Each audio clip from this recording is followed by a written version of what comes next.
Filet efficace.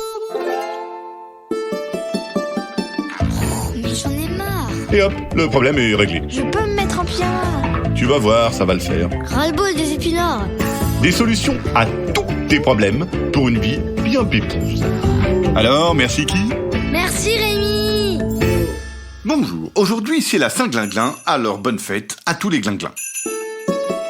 Chères poditrices, chers poditeurs, vous êtes géniaux et je dis pas ça pour vous faire plaisir, mais parce que c'est vrai.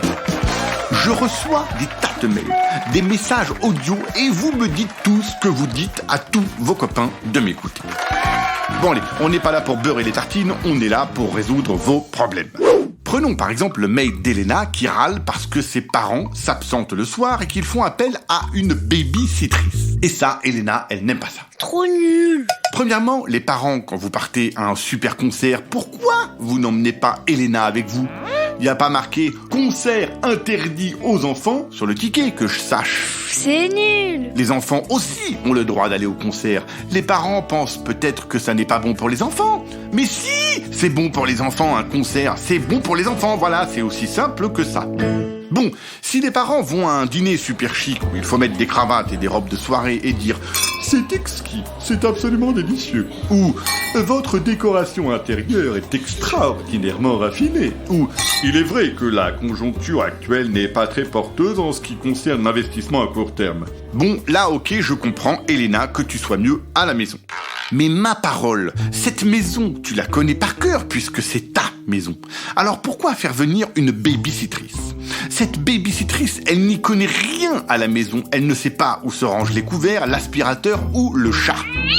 Il faut tout lui expliquer.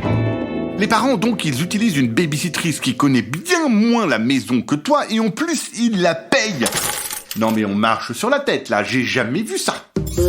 Les enfants peuvent très bien se garder eux-mêmes, manger une pizza et regarder un film dans le canapé en attendant que les parents qui sont à un concert pas du tout interdit aux enfants rentrent. En plus, il y a les baby-sittrices qui font semblant d'écouter les conseils des parents sur ce qu'il faut manger, sur ce qu'il faut lire, sur comment on se brosse les dents, sur comment on met son pyjama ou comment on se douche. Les baby-sittrices, elles disent « oui, oui, bien sûr, oui, oui, oh, bien compris, oui, oui, c'est parfaitement clair ». Et puis, bof, elles passent leur temps sur Instagram à raconter à leurs copines que la pizza est bonne et que les enfants sont au lit. Bref, il va falloir passer à l'attaque.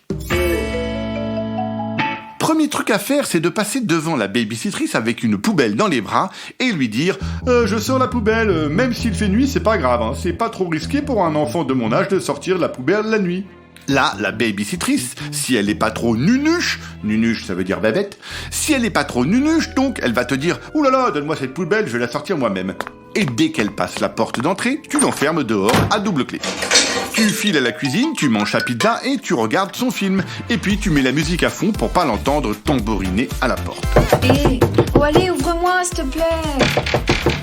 Non, c'est plus drôle maintenant. Quand les parents vont rentrer, ils vont pas être super contents que la baby-sittrice ait passé la soirée dehors. Ouvre-moi. Allez. Si le coup de la poubelle n'est pas possible parce que parfois les parents, en partant au concert, ils sortent la poubelle, eh ben tu vas jouer au cheval pendant des heures. Pour jouer au cheval, tu prends un balai, tu le mets entre tes jambes et tu cours dans toute la maison pendant des heures. Tu sautes par-dessus les chaises, par-dessus le canapé, tu fais le tour de toutes les pièces, tu montes les escaliers 4 à 4, tu descends à la cave et s'il fait beau, tu traverses le jardin en sautant par-dessus les haies comme un vrai cheval. Et tu cries « Hidaï, Hidao, je suis le roi du Far West, Hidaï, Hidao, je suis le roi du banjo ». La baby-sittrice, elle va te courir après pour te faire terminer ton bol de soupe aux poireaux, te faire brosser les dents, mettre ton pyjama et te mettre au lit pour pouvoir regarder son film avec un œil et son Instagram avec l'autre œil. Allez. Mais non, vous allez plutôt jouer au cheval pendant des heures. La baby-sittrice, elle va finir par s'endormir épuisée sur le tapis du salon et toi, tu mets une couverture sur la baby-sittrice et un oreiller sous la tête de la baby-sittrice. Et puis tu files à la cuisine, tu manges ta pizza et tu regardes son film. Quand les parents vont rentrer et que tu seras en train de regarder le film de la baby-sittrice, tu leur expliqueras que dès qu'ils ont quitté la maison, la baby-sittrice s'est allongée par terre et qu'elle dort comme ça depuis des heures. Les parents, ils vont pas être contents contents que la babysitrice ait passé la soirée à dormir sur le tapis.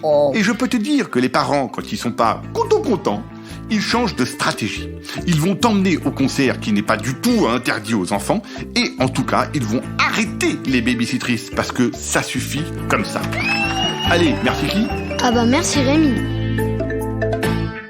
Un podcast original, Billy de Cast.